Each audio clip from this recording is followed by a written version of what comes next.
I'm Amanda Rubí Luciano. I'm here with Genre Urban Arts, Revolutionary Arts, and Culture Residency, and today we're here with Ariana Vaeth. So if you'd like to introduce yourself to our audience. Hi, my name is Ariana Vaeth. I am a representational artist, uh, focused in personal narrative, reflecting life and mostly interactions, but also primarily the self-portrait. What brought you to making art, and what mediums do you primarily work in? Okay, I was brought to making artwork by a lot of people in my life. Hmm. I was just very supported, and my I kind of have a big when I used to go to aftercare. Like I said, my parents both worked, Hmm. and I had the care provider, Miss Jean Tillman, was a big influence on always encouraging me and allowing me to work with older kid material, maybe not older kids, but like big kid materials, Hmm. and it was kind of like that snowball effect, being allowed to kind of work with in my head the more grown up stuff Hmm. and playing around. It just kind of really grew from there. I think that Okay. encouragement, and then just wanted to keep in while we just getting better. Okay. I just want so I was super into art like all throughout grade school. Okay. Awesome. And what mediums do you work in now, and is that similar to the mediums that you started with in grade school? Yeah, I think I started with a pencil pretty much. I think like everybody Hmm. gets to, and I got early exposure to oil paint like in Okay. high school, and it stuck with me just because of how long the material kind of takes to dry, and there's just Hmm. a lot of things you can do in the in between time that Okay. I'm still discovering currently. So I'm still very much interested in learning about oil paint, and I've gotten to a lot of oil pastels as of in the last couple years. Okay. Just a very immediate, bright medium, and they've been helping me kind of work through making artwork into the paintings. They've been actually kind of revitalizing my paintings a little Hmm. bit. Okay. Awesome. Um, what role does creativity play in your self-identity and your just day-to-day existence? Yeah. Creativity is, I think it's like everything because it's just how you express yourself to Mhm. other people, and I mean, it's everything from the clothes you put on to the things you make, and Mhm. the way you have your home, and it just kind of gets you through it. It's Okay. I think a need in that way. Okay. Okay. It's kind of like somewhat of a coping thing just to get through day to day. It's like I think everyone should do artwork. I think everyone should make art. Yeah, Um, totally agree. it is something that, yeah, it does keep me grounded. Hmm. And then when I fall off the wagon, in a sense, I'm not making artwork, or I don't have a practice, or something else in life is coming up.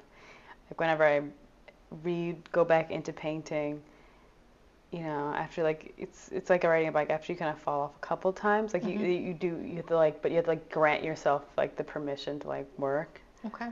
and mess up, and Yeah. then kind of get into the good stuff. Right. So Right. 'Cause it's it's tedious in that way. that's how you learn, right? As a human, is you kind of have Yeah, to fail and try different things yeah. and see what works. It's trying to get the momentum though. Trying to get the Right. momentum because Right.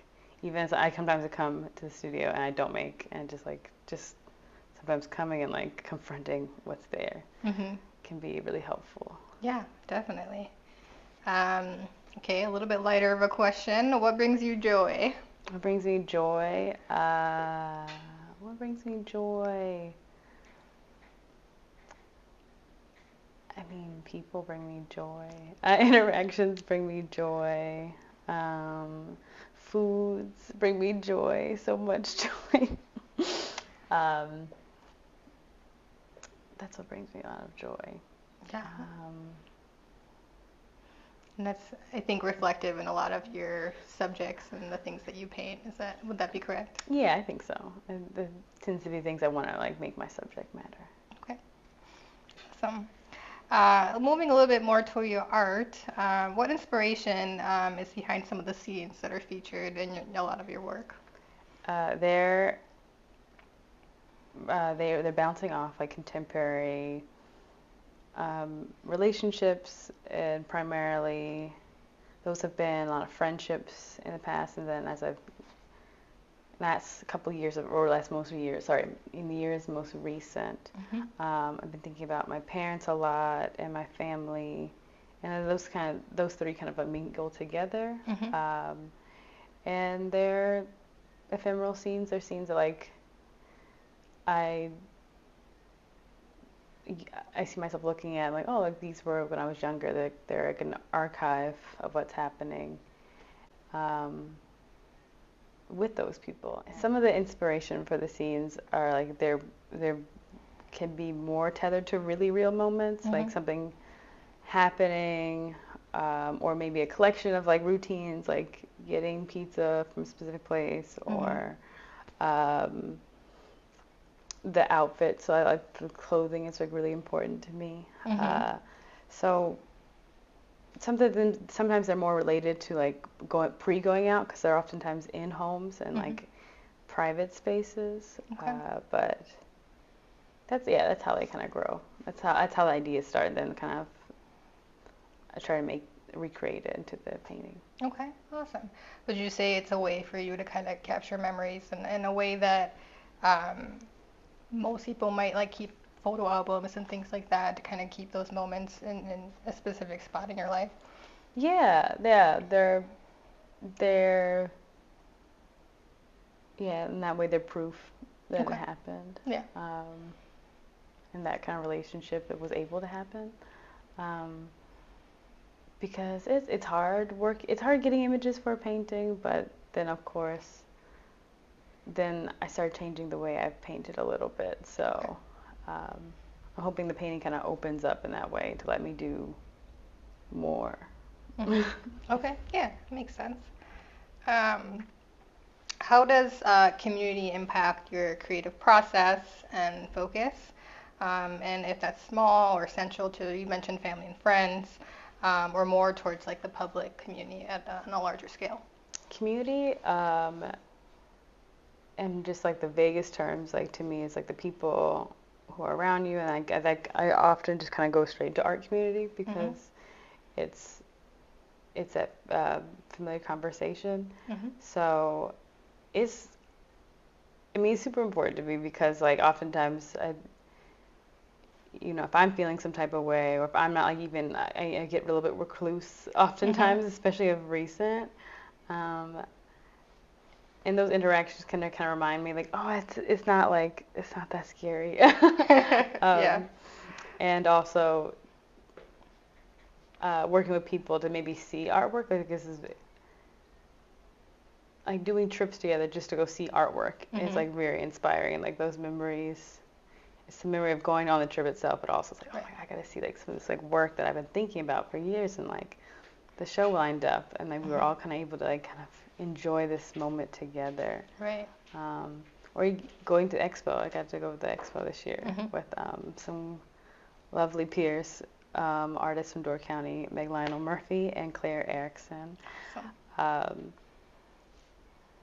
and yeah, I guess like it's like when you meet other people who are doing exactly what you want to do, Hmm. and then you're like, oh wait, oh this is like really, oh this is like vulnerable in a different type of way, because it's Right. like, oh we're all doing this, and I'm not special, and like, but also we're all having like really like awesome and kind of moments looking at artwork, and Hmm. like oh, because it can just feel very inspiring, and that's like there's more to it than just inspiration, but like Right. it's literally like, oh I want to make something now, like seeing this work, like Right. and seeing these work with these people. Hmm. So community can be like, yeah, just making the effort to like go see artwork Hmm. together, and like that's kind of brave. Yeah, no, yeah, I was gonna ask about that. I feel like um, being with a community that is experiencing things similar to you as an artist in kind of a deeper way, you kind of get that the validation of like this is okay, I can do this and I can do more of this, right? Yeah, like, and they're gonna make something after this and like be inspired. I think that's Mhm. what will kind of be full circle in just a few months. Like, that's where you getting that from. Mhm. We were all incubating something. Right. That's awesome. So I'm going to jump a little bit forward to one of our questions because you mentioned kind of some um, the idea that you kind of recluse yourself when you're working on certain projects. How did your work evolve during and after the COVID-19 pandemic and having to social distance and things like that? The work I was making, I already like through like 2019, like I was already like the changes I wanted to make like in the work. Um, Particularly, I wanted to be less reliant, like one to one, just like on photographs. Mm-hmm. And because I kind of want, when I take the photos, I mean, I want them to be perfect in a sense, like where I can make them like work together. Mm-hmm. And not only did I like not enjoy that process that much, um, it didn't seem it was helping me. Well, one thing that happened, obviously COVID happened, then you social distance, so I can't take any pictures of anybody else. Right, right. Um, and it kind of, I got to do this really awesome mural project through the Wisconsin Medical College, and I got to meet a new friend who Anana Sellers, who's an activist in Milwaukee. And through this process of painting her, like I was like just using pictures of her, Mm-hmm. and it was really exciting because I was like asking for pictures, and I was like sending her like my sketch ideas, Mm-hmm. and so this is the first like painting that was allowed to like happen, or like kind of like it didn't have like a real blueprint or a full blueprint, Mm-hmm. and I'm just working with somebody and like kind of her exciting like, ooh add this, and I was like, you got it, like it's your painting, like Right. it's your painting's community, it's like let's do it. Mm-hmm. So the painting kind of really did get to change, the composition got to change, and I wanted that to be a part of my process Mm-hmm. more. Um, and also during COVID, I decided that, you know, we're really running out of time and like I'm getting a little older. I need to like prioritize like my family and being able to see my family. And one Mm-hmm. thing that COVID really pronounced was, you know, black people don't have like the lifespan like with just medical like Mm-hmm. um just and that you know just made it more like important to like prioritize the time I was going to spend with my family because like Yeah. that's it afterwards. Right. And I was in a position where I could leave and just move down to my mom's house and like just stay with her for several months. Mm-hmm. It was great because I was making work for an exhibition, and I always wanted to do paintings of my mom, but she never liked photographs of her. So it was just more ways that like paintings were like kind of asking me to do like open up my practice a bit more. Mm-hmm. And then once that started, I was like, okay, that's the movement. The work is gonna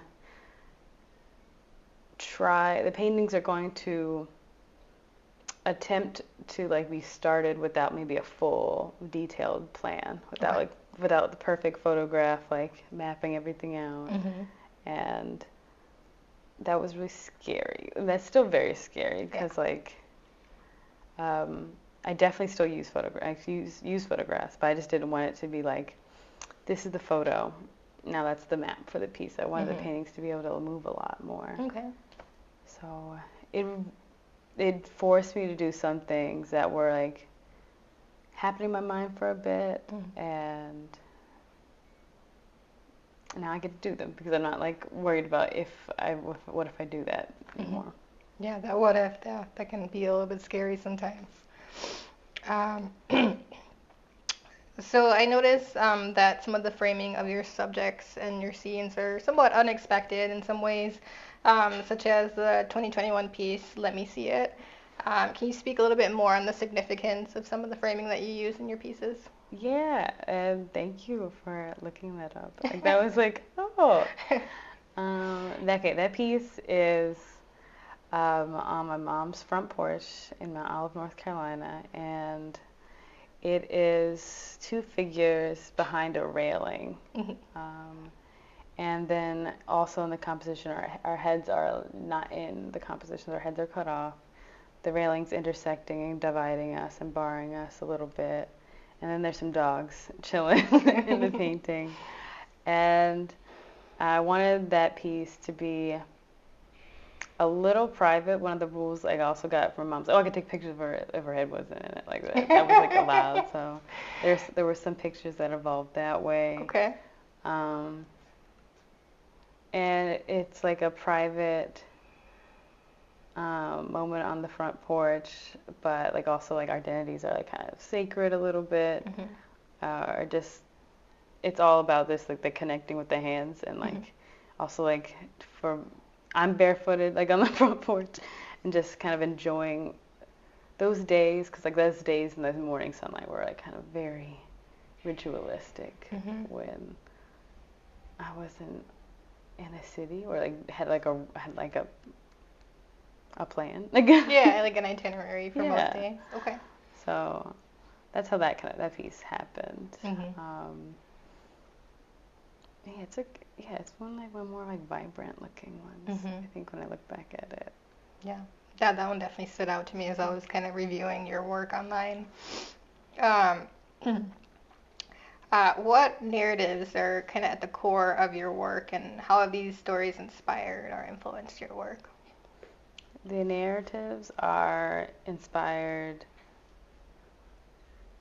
mostly from real life situations, or a combination or amalgamation of like several like routines that Mhm. happen.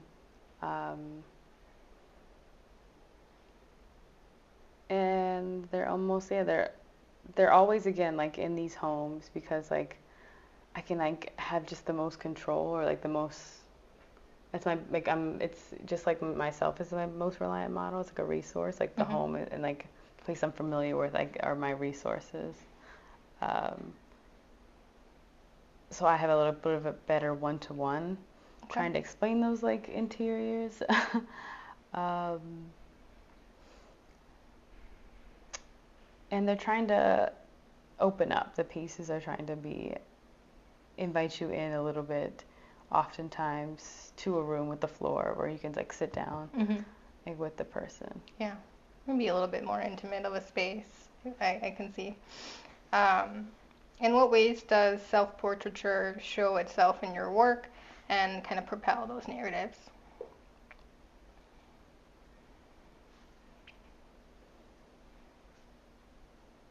I think most practically the self-portrait, like I'm like a little bit, I'm like a visible conductor in the piece Mhm. for the audience member, and I think with that, like I'm a little bit more silly, or I feel like I turn the knob up a little bit on the dramatics of like how I'm presenting or how Okay. like we're acting for the audience member Mhm. in a sense because it's a recreation. And I think that's also why the paintings had to change too because I didn't want them to be so one to one. Okay. Where I wanted to, that's not really true. I really wanted like the environments and the figures to kind of like match together. And I Okay. think with the distortion in the environments, Mhm. so I can so because they were a little bit more wiggly, I can include a little bit wonkier perspectives, but then like the framing kind of changes because like I'm allowed to include like beyond what's really happening in real Mhm. life. So then the figures I think had to change a little bit too, Okay. and to match that style Right. Right. that they were living in. Awesome. How do you capture all the layers of yourself in your self-portraiture? There are many layers. I mean, there's many of in my mind failed attempts, like probably underneath paintings. Mhm. Um, so one way is with like a lot of messing up and like a lot of like other layers. I think Mhm. recently I was having a really tough time with the piece that now is like, of course, like oh, it's one of my favorite pieces now. Like I just finished, I'm like oh, Right. okay, like but it's because like, and again, it's actually because of the oil paint. Like because it wasn't drying so quick. Like I could paint, do a bunch of work, paint, leave, and come back and look at it like, oh, I hate it, and then like wipe it all off. And Okay. like it sucks. Like that whole day was like, oh, but you needed to do it that day. Right, right. But then it leaves like a little bit of a slight ghost imprint. Maybe that is helpful though. Maybe there's like something that's kind of unifying in that, like because the way the wash kind of like just barely stained it. Mhm. Um, so there's just lots of failed ideas that are like that are embedded in there that kind of got pieced together. Okay. Awesome. I think I have 6 pieces in boyfriend material, Okay. which is at MyAd College, Milwaukee Institute of Art and Design, curated by Linnea Sproles, and it is 16 queer artists, alumni and non-alumni. Which you might not know, I don't think I've like shared this before on the internet at least, as I work digitally a lot. Like recently I've been working a lot digitally. And I didn't bring it up in materials but like I was thinking about it, like Mhm. because I've been working on the painting, and then when I get scared, or not necessarily scared, it's more about like, do I really want this to be wet and wipe it all off again, or Right, right. should I just take a picture of it and try to like work it out on my iPad, like try to make a plan a little bit. Mhm. So I've been working digitally a lot, just with like on the Photos app, like Mhm. nothing really crazy involved, and I have like a lot of renditions of the paintings um, as I'm trying to figure it out because again, there's no more blueprint anymore for me. Right. So I'm like trying to like, oh, is that gonna work? No, that was a good idea though. There's Okay. there's like lots of versions where like, and there's sometimes there are plans in there that are like when I get the painting back and like kind of redo it or Mhm. like what I might like to add to it. Okay. Do you ever use like a rendition or kind of a testing of an idea digitally for another piece of work that might be completely separate? That's a good question. Yeah, I think I have done that. Yeah, I think or yeah, kind of like, oh, that's not working for this. But that idea is gonna be yeah. I've done that where Okay. it's something had to be reserved for a separate yeah, and that's helpful. Yeah. So no, nothing's wasted. It just like has to be done. Mhm. And similarly, you say sometimes you take breaks from pieces of work.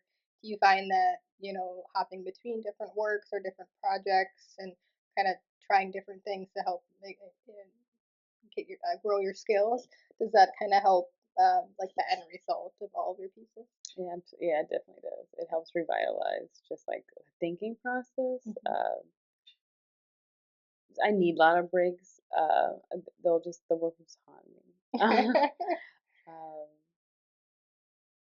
and I feel like I work faster if I'm working on several pieces at once because if I keep like trying to belabor the same thing, like that thing will happen where I'll have to wash it all off again. Hmm. And it's like, well, if I just rested my eyes, uh, it would have worked better. I would have been able to figure it out. But Sure.